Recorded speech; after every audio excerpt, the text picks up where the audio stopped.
What's poppin', people? It's Dante. Give me light, and I shall dominate. With the power of the sun, I can conquer anything, man. Any day the sun comes out to play, I say, champion it, follow it. You know, you hear notions of follow the light, chase the light. They were right. Whoever told you that was right.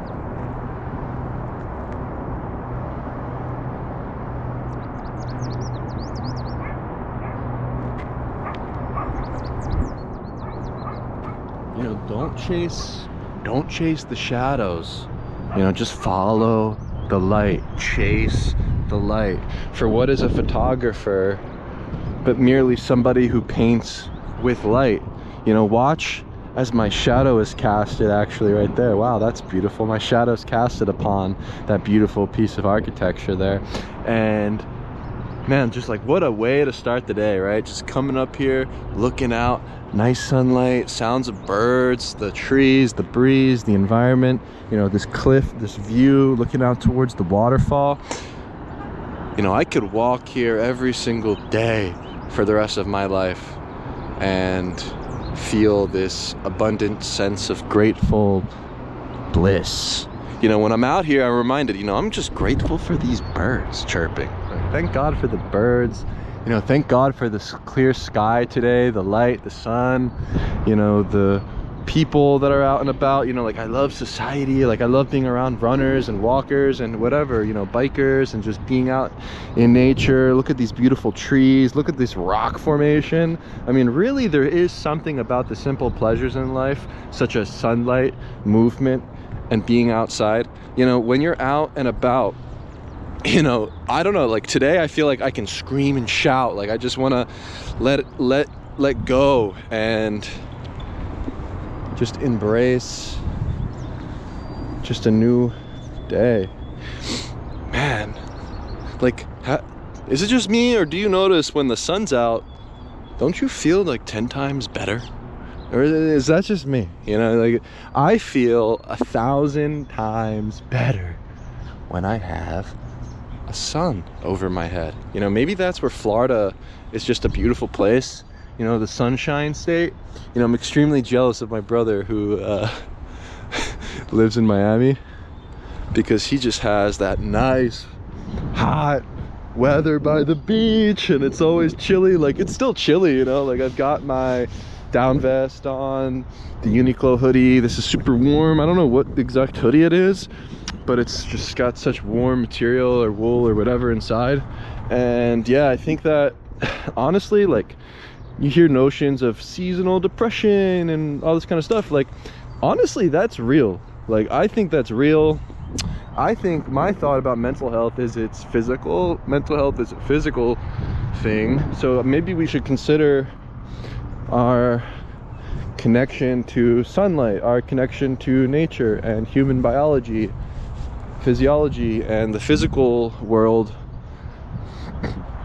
as a way to better understand the mind. You know, when I'm in the dark, you know, if it's a cloudy day like yesterday, you know, while I had high energy, it's lower than today. You know, like my energy, just being out in the sun for like 10 minutes so far, just going for a quick 30-minute walk, you know, I'm already starting to feel this abundant energy flow through me. One thing I did the other day was I climbed this tree, and I want to give myself the challenge to climb it again. It's kind of hard to position the GoPro here. I don't know how I got it to stay, because it's kind of a difficult movement. Like climbing a tree requires this weird movement, maybe.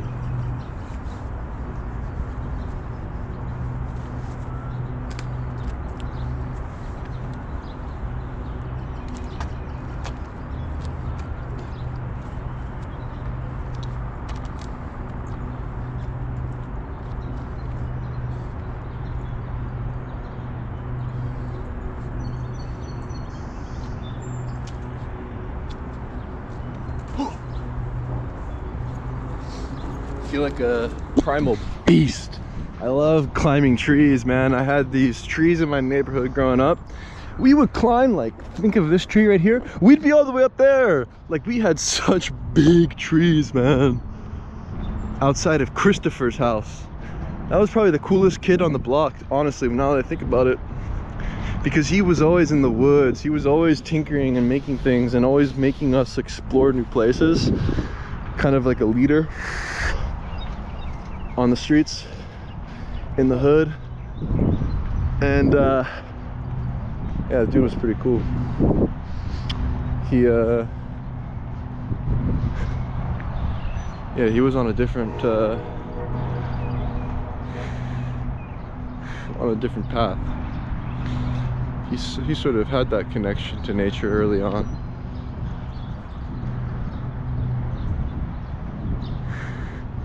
Showed me to embrace the woods, you know, because I remember growing up, you kind of get sucked into media, you get sucked into like the cartoons, the video games, and all that kind of stuff. But maybe there was like this balance when we were kids growing up. There was this balance where you would, you know, I remember watch a funny YouTube video and kind of like be hanging out, but then like YouTube just was born. It was like 2006, 7, whatever. So it wasn't really that entertaining. Like there would be like a couple of like memes like Charlie bit my finger or whatever. And like YouTube poop like remix videos of like whatever, like video games we liked at the time, like Kingdom Hearts and stuff like that. And you know, you'd watch it and then you just go right back outside and play and go swimming and go exploring or whatever. So like there is something about, you know, the childhood that I had where it was like a good balance between like playing video games and exploring. I'd say it wasn't until like high school when video games got really good, you know, like the hyper competitive video games, online gaming, that kind of suck you in. And if there's any regrets that I have in life, it's that. It's playing too much video games in high school. I think that's like the #1 thing to avoid. And I can't help but imagine like growing up now where they're so entertaining and so good, you know, the younger youths, they'll get sucked right in. You know, like where they didn't really suck you in too bad when I was growing up. Like you would just, you know, play a little bit, then you just go right back outside, you know, because it wasn't as like highly addictive or something. I think like once I got to high school, League of Legends, you know, like that came out. That shit is just toxic. Yeah, I was always the troll when I would play League. I would play as the Blitzcrank character, which was the most tanky, like overpowered just like support character, and build Blitzcrank to have like maximum defense, maximum strength, and I just run straight through the map and just allow my character to die over and over again because I thought it was so funny to be a troll. I think I've always been like a troll. I've always liked to be a playful troll, and I think maybe trolling in the real world is maybe a fun way forward. Maybe we should just be IRL trolls. People too serious.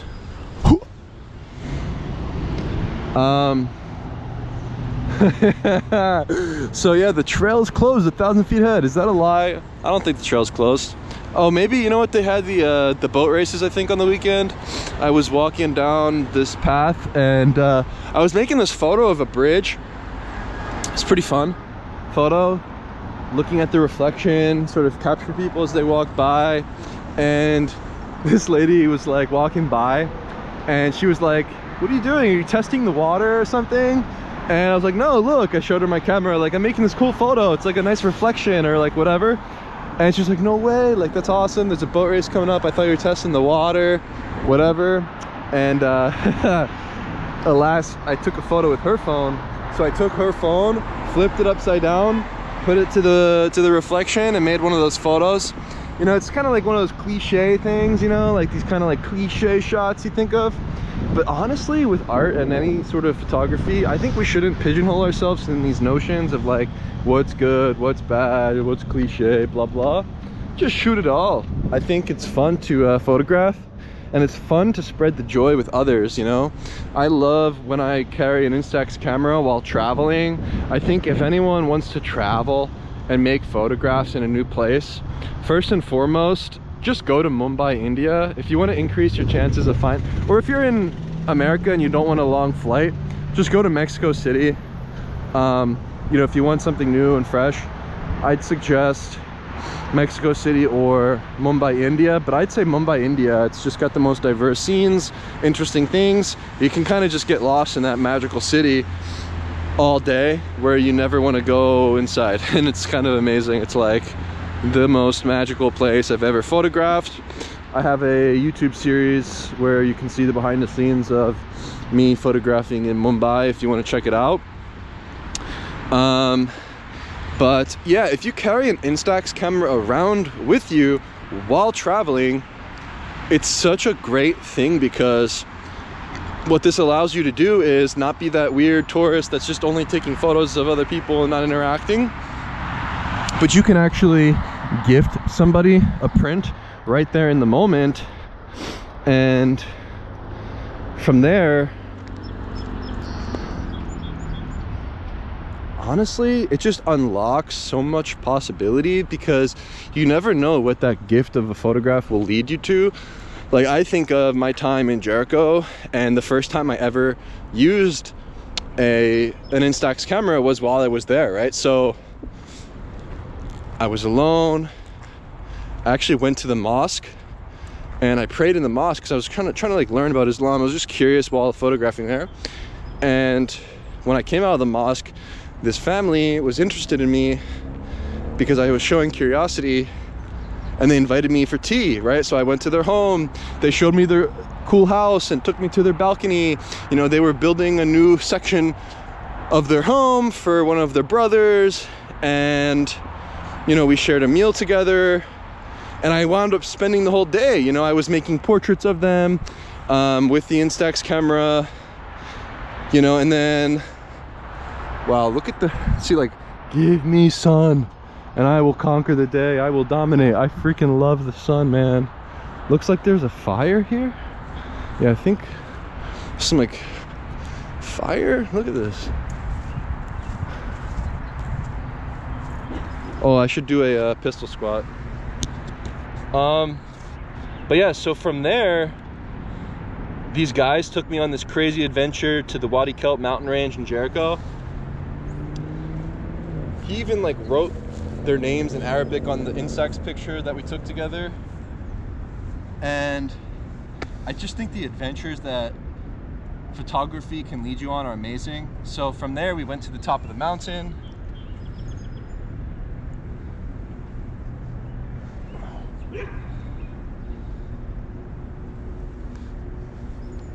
Starting to heat up. I'm by this fire. That feels actually pretty nice. Yeah, so we went to the top of the mountain, but alas, as we were on the journey, you know, on this rocky mountain, you know, going around the cliffs, the car like broke down or something. And so they all got out of the car and started pushing the car uphill. And I was just there with my camera like, okay, let me make a photo of this. Snapshot. Then I decided, okay, let me include the car in the foreground, put this together, make a picture, and it really tells the story of my adventure with the car breaking down, the men coming out of the car, they pushed the car uphill. You know, it's this really beautiful scene.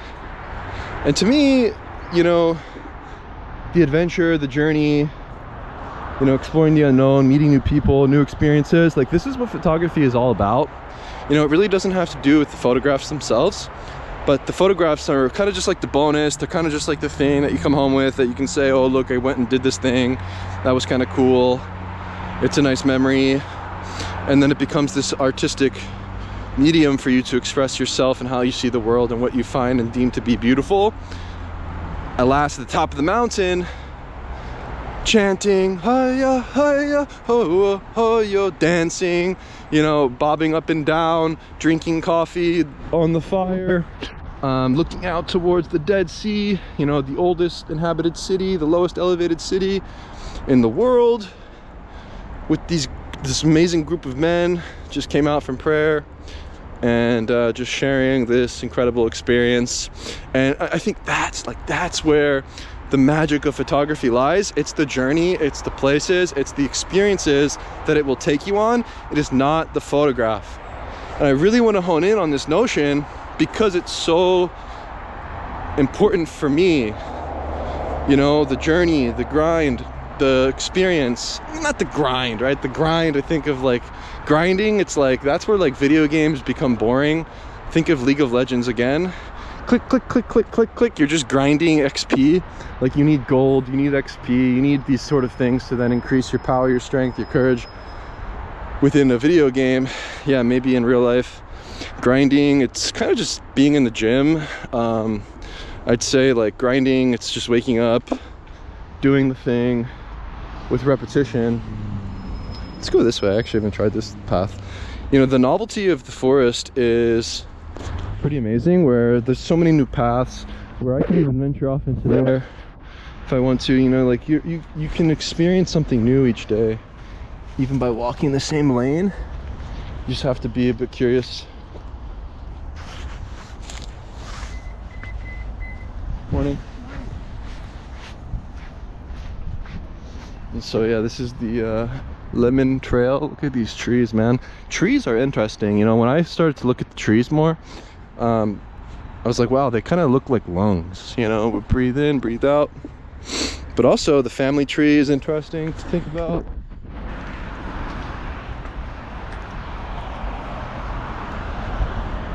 And also the thought of like, yeah, like a family tree, you know, like how long can a family last? How many generations can pass and come and go? You know, maybe humanity is just one big family stemmed from one tree. And I mean, really, some trees, they can exist for thousands and thousands of years, you know? It's quite something, right? They're so robust, and the roots go so deep into the ground. Yeah, maybe we should harden ourselves like trees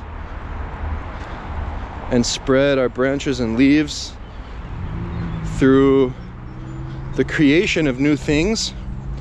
I'm thinking about photography in this sort of stream of becoming, where you're not on the hunt for a good picture or your next best picture, but you know for a fact, in fact, your next picture is your best picture, because photography is endless and infinite. And embracing this abundant mindset, I believe, will set you up for success. What is success? Success is remaining curious. And so nature is a fickle and beautiful thing, right? We destroy it, we put these bottles down and smash glass all around, you know, but when we preserve nature, you know, I'm thinking of like William Penn. You know, I believe William Penn's plan, when he honestly essentially conquered Philly, you know, putting down the grid system, laying out the roads, the streets, and the city itself, he decided to keep various parks throughout Philadelphia, thinking of Rittenhouse Square, Washington Square, Franklin Square, Logan Square, and the Penn's Landing location, and the Schuylkill River Trail, where I am now, just down there essentially. So yeah, I mean, thank God for William Penn. Like, I'm grateful for William Penn for keeping nature and that sort of balance between the urban city and nature as a priority. And honestly, you know, coming to this location, looking out, look at this beautiful view, you know, you really do feel like you can go beyond the horizon when you elevate. You know, maybe elevation and the change of elevation, right? Thinking of like this little hill I'm moving through, and you know, that every step being sort of different in nature, where I'm not walking on concrete, but I'm stepping on bark, I'm stepping on grass, I'm stepping on different things. Yeah, it does provide this just beautiful place to be, man. Yeah, I think open spaces are critical in my everyday routine. I like to visit these spaces, and I just found this one through hiking around these little woodlands recently, and I'm glad I've come up here recently because now I found this new park. I mean, I've always known it's here, but I never really visited it on my daily routine. But yeah, this is definitely a good place to be. And yeah, I think that when you consider an open space, it just reminds me of the openness of the world, you know, looking up at the sky, seeing the horizon, like being at an elevated position, you know, where you become confined in a grid or in the city. But the open spaces promotes smiling faces. And yeah, I can suntan here because we get the nice sunlight. So I think actually sunbathing morning and evening is nice on these kind of days. So like for me, I like to get at least like 30 minutes of sunlight on my full body in the morning. And sunset, I think there's something about the angle of the sun as opposed to like midday where it's just super harsh and right above your head.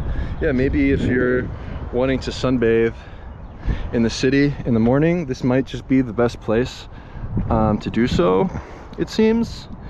And in the evening for sunset, when it's setting on this side in Philadelphia, we have the Schuylkill River. I like to just call it like the Philly Beach. That's a good place to get the sunset and maybe just chill there. Yeah, it seems like when the sun is at an angle like this, you can sunbathe for longer without you know, burning your skin. Maybe we all have different tolerances. I know that I can stay out in the sun for a long time. You know, I have tan skin, and yeah, maybe we should just embrace the sun more. Not only does it set my circadian rhythm, getting me those good Z's, good sleep, and that natural biological clock being set, but there is this source of power that I believe that we should wield with the sunlight. Just getting more sun in general. Yeah, it couldn't hurt. I think it's a good idea. But yeah, just be mindful. You know, maybe you should just start off slow if you're not one that is sunbathed too much. You know, just go out for 10 minutes, then the next day do 15 minutes, and just like slowly, sort of like weightlifting, get your body accustomed to sunbathing and just try it out. I think it's just a great way to start the day. Yeah, I like getting the maximum amount of sun exposure possible on days like this where it's not cloudy, because I realize actually the next day, all of the power, all of the energy stored up from the sun in my body, it stays with me. Where if tomorrow is cloudy or if tomorrow's not as nice, which actually I think it will be another sunny day, yeah, you just feel that abundance of energy the next day. There is something about that. So yeah, maybe the bodies are like batteries, and we need to charge ourselves with the sun. Morning.